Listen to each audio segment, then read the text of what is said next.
Fikes Open Mic, sebuah tempat untuk membangun harapan, berbagi cerita, dan saling bergandengan tangan. Believe in yourself and anything is possible.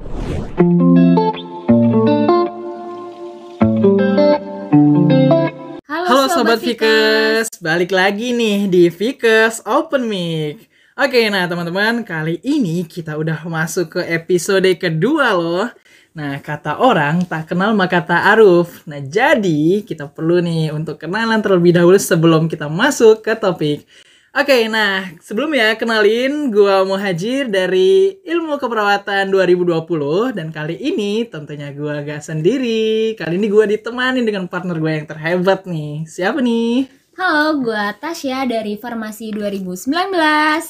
Oke, nah dalam beberapa menit ke depan kita akan menemani teman-teman semua di sana untuk berbincang-bincang tentang topik kita yang asik tentunya pada hari ini. Dan tentunya juga kalian boleh banget nih dengerin podcast ini sambil ngapain aja.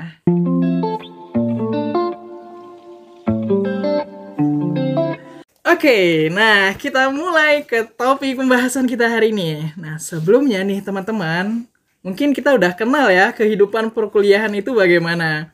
Nah kehidupan perkuliahan saat ini itu dikenal sebagai salah satu momen yang berkesan dalam hidup. Sangat berbeda dengan kehidupan sekolah. Karena apa? Karena di kehidupan kampus ini kita dihadapkan pada pengalaman-pengalaman baru, kesempatan-kesempatan baru, dan hal-hal yang tidak kita kenal sebelumnya. Nah, setelah keluar dari dunia SMA, kita akan memasuki dunia baru, yaitu perkuliahan, di mana kita tidak lagi memakai seragam, gak ada yang namanya LKS, bisa mengatur diri kita sendiri, dan juga ada perbedaan-perbedaan yang akan kita alami dari mulai lingkungan, pertemanan, pergaulan, dan yang lainnya. Yaps, nah jadi di peralihan ini juga dari fase siswa ke fase mahasiswa tentu menjadi tantangan yang cukup besar dong. Nah kita juga harus mempersiapkan dengan baik agar kita juga bisa menjadi mahasiswa seperti yang kita inginkan. Ya, betul. Menjadi mahasiswa, kita akan menghadapi berbagai tantangan sepanjang perkuliahan. Jadi nggak mudah ya guys ya. Dengan demikian, masalah yang kita hadapi ini berkisar dari banyak hal lainnya. Nah, ngobrolin soal masalah, apa sih yang buat kamu ngerasa berat ngejalanin hidup perkuliahan ini? Apakah pelajarannya yang mumet? Ujiannya kah? Tugas yang menumpuk? Atau masalah pribadi? Masalah keluarga? Masalah cinta lo yang mungkin gue gak ngerti ini masalah bagaimana ya karena terlalu abstrak. Nah, kali ini kita juga ada nih tanggapan dari teman-teman di Instastory Dema Fikas ya. Tentunya ini dari Sobat Fikas loh teman-teman. Oke, nah yang pertama nih Rayhanaf.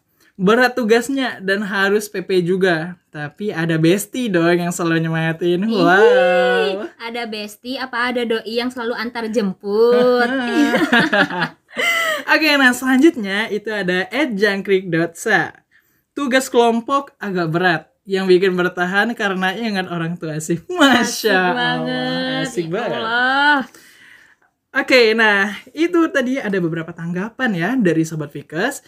Nah, kali ini kita akan masuk ke pembahasan topik kita dengan serba-serbi kesulitan di dunia perkuliahan dalam tema College is tough, but so are you. Oke. Guys, jadi mahasiswa UIN emang gak selalu mudah ya guys ya. Terkadang banyak banget nih tantangan yang harus kita hadapi di dunia perkuliahan. Apalagi kalau kehidupan akademik yang nggak begitu memuaskan, jadwal yang tidur yang kacau, kemajuan tugas yang stagnan, dan kemudian ada deadline-deadline tugas yang maju nih guys. Mahasiswa yang suka begadang paham betul akan hal ini. Biar kamu gak kejebak sama permasalahan ini, buatlah skala prioritas. Skala ini yang akan disusun berdasarkan tingkat urgensi, kemampuan diri, kesempatan yang dimiliki, serta pertimbangan masa depan yang ingin dicapai. Nah, apalagi nih buat mahasiswa di tingkat akhir teman-teman. Kadang suka khawatir nih tidak bisa memenuhi ekspektasi orang tua. Dan lebih besar mungkin ya ekspektasi mereka tuh terhadap diri teman-teman nih. Nah, juga ada nih idealisme diri sendiri yang orang-orang bilang itu sebagai quarter life crisis. Mendengar pertanyaan, kapan lulus? Cukup untuk membuat kita membuka mata lebar-lebar nih teman-teman. Bener gak sih? Dan ekspektasi orang tua juga yang terlalu tinggi ya, terlalu tinggi membuat kita itu kadang susah gitu untuk mencapainya. Nah, caranya bagaimana sih untuk mensiasatinya? Coba dikomunikasikan dengan orang tua kita masing-masing, ya. Nah, kalau kamu dan orang tua kamu juga udah bisa nih diajak bertukar pikiran, terus nyatakan harapan kita agar mereka juga tidak memaksakan kehendak mereka kepada kita. Nah, terkadang adanya miskomunikasi nih yang dapat memperburuk hubungan antara teman-teman dengan orang tua masing-masing karena masing-masing pihak tidak mengetahui kebutuhan pihak lain dan merasa tidak dimengerti. Dan juga perlu banget nih disadari ya, cari tahu, sadari juga kemampuan diri kita agar tidak merasa terlalu kecewa saat ekspektasi kita tidak tercapai. Bahkan lulus tidak tepat waktu juga merupakan sebuah tantangan ya bagi mahasiswa. Di sini salah satu penyebab ketertinggalan mahasiswa dalam proses belajar yaitu kurangnya kesadaran mahasiswa itu sendiri terkait mempertanggungjawabkan tugasnya sebagai mahasiswa. Idealnya, mahasiswa yang sadar untuk menyelesaikan studinya ini pasti akan segera mengejar ketertinggalannya. Ketertinggalan pembelajaran di sini ya juga dapat disebabkan dari berbagai faktor. Contohnya organisasi mungkin karena banyak mahasiswa yang mempelajarinya dan memprioritaskan itu organisasi. Maka pemikiran-pemikiran seperti itu merupakan kesalahan yang harus diubah ya teman-teman semua. Yaps, betul banget. Nah, Kak Tasya nih, ngobrolin soal organisasi, tentunya kita berpacu dengan waktu, bener gak sih Kak? Betul banget. Betul banget. Nah, faktor manajemen waktu pun juga penting nih dalam masalah belajar mahasiswa. Karena banyak banget yang di antara kita itu mungkin keteteran mengerjakan tugas, lalai dengan kewajiban kita masing-masing, dan lebih memilih untuk hal-hal yang tidak penting. Entahkah itu nongkrong atau main bareng teman-teman. Bener gak sih Kak? Bener banget. Maka terkait hal itu sebenarnya kita balik lagi sih. Sebenarnya kita tuh jadi mahasiswa tujuannya tuh sebagai apa? Jika Betul. tujuannya adalah IPK dan cum laude, maka jadilah mahasiswa kupu-kupu atau kuliah pulang. Bisa juga nih ada sebutan lain, kuper-kuper nih. Kuper-kuper apa sih? Kuper-kuper itu kuliah perpus. Di perpus belajar apa tidur, guys? Nah, gue sih baca buku. Bener gak nih? Tentu tidak. Jika tujuannya adalah menambah relasi dan eksis, maka jadilah kura-kura, kuliah rapat seperti siapa? Seperti kita. Dan jika tujuannya adalah semuanya, maka kuncinya adalah time management, teman-teman. Jadi kita harus mempunyai manajemen yang bagus. Oke, nah ngobrolin soal time management ya. Kak, kalau menurut kakak sendiri nih, penting gak sih time management? Penting banget lah. Ya, penting ya. Nah, jadi guys, ini tiap-tiap kita nih, aku, Kak Tasya, atau mungkin teman-teman sendiri di sana, itu pasti punya dong gaya sendiri ya, punya cara tersendiri untuk mengatur atau mengelola waktu teman-teman nih. Dalam 24 jam itu, teman-teman menghabiskan waktunya untuk apa aja, oke?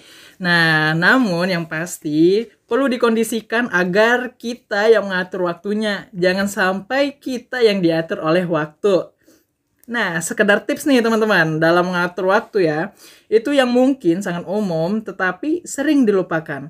Misalnya membuat to-do list, biar pas bangun tidur atau pas kita memulai aktivitas di hari itu kita udah ngerti nih, udah tahu apa aja yang mau kita lakuin.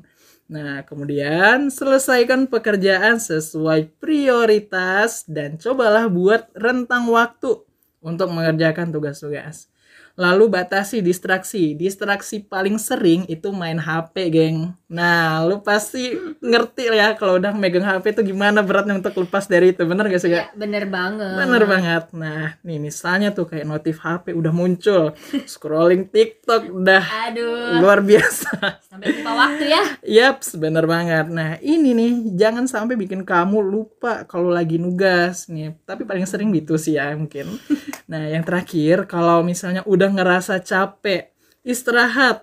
Jangan dipaksa atau jangan diterusin. Istirahat dulu. Karena kita juga bukan robot. Bener gak sih, Kak? Bener banget. Bener banget. Kita juga perlu istirahat. Istirahat biar otak dan mata kita tuh juga lebih fresh tentunya. Oke. Selanjutnya nih, menjadi mahasiswa yang sukses dalam akademik dan organisasi bukanlah perkara yang mudah, teman-teman. Selain perkara waktu, juga ada perkara fisik dan batin. Siapa yang organisasi selalu merasa capek atau bahkan mentalnya terganggu. Oleh karena itu, fokuskan diri kita pada apa yang menjadi tujuan utama kita dan maksimalkan potensi kita pada apa yang menjadi bakat kita masing-masing. Betul banget. Nah, selain itu, mahasiswa dari berbagai jurusan saat ini juga dituntut nih untuk bisa memiliki kepekaan dalam melihat dan memprediksi adanya peluang, di mana mahasiswa itu dapat berkiprah. Ya. Nah, apalagi sekarang kita juga dihadapi nih pada persaingan dan kompetisi yang cukup ketat. Jadi kita sebagai mahasiswa harus pintar-pintar dalam mengatur waktu. Apalagi kita sebagai mahasiswa yang menjadi tujuan utama adalah akademik. Yang kedua, kita harus bisa berorganisasi dengan baik. Kita gak boleh cuma mengandalkan akademik aja ya teman-teman. Kita juga bisa berorganisasi agar apa? Agar bisa mendapatkan relasi yang banyak, wawasan yang luas, pengalaman yang bagus. Tentunya bekal-bekal itu semua akan dijadikan ke dalam dunia kerja yang akan nantinya kita akan alami seperti itu. Betul banget. Dan juga perlu diingat teman-teman ya, nilai mungkin akan diperhatikan ya. Nilai bagus juga akan diperhatikan. Tapi ingat, dalam dunia kerja yang dibutuhkan adalah karakter. Betul. Bukan nilai lo saja gitu.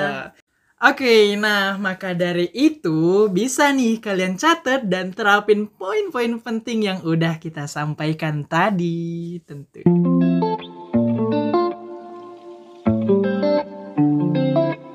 Oke, kamu telah sampai mendengarkan akhir pembahasan di episode kedua podcast Vikas Open Mic kali ini. Terima kasih yang sudah mendengarkan. Selamat istirahat, jaga kesehatan ya. Dan ingat guys, menjadi mahasiswa harus cerdas dalam memanajemen waktu. Oke, nah mungkin ini aja yang bisa kita sampaikan ke teman-teman semua. Semoga bermanfaat. Kali ini mungkin sama aku, Muhajir, dan aku Tasya. Nah, sampai jumpa di lain waktu. Oke, terima kasih semuanya and see you next time. Oke, goodbye. Dah.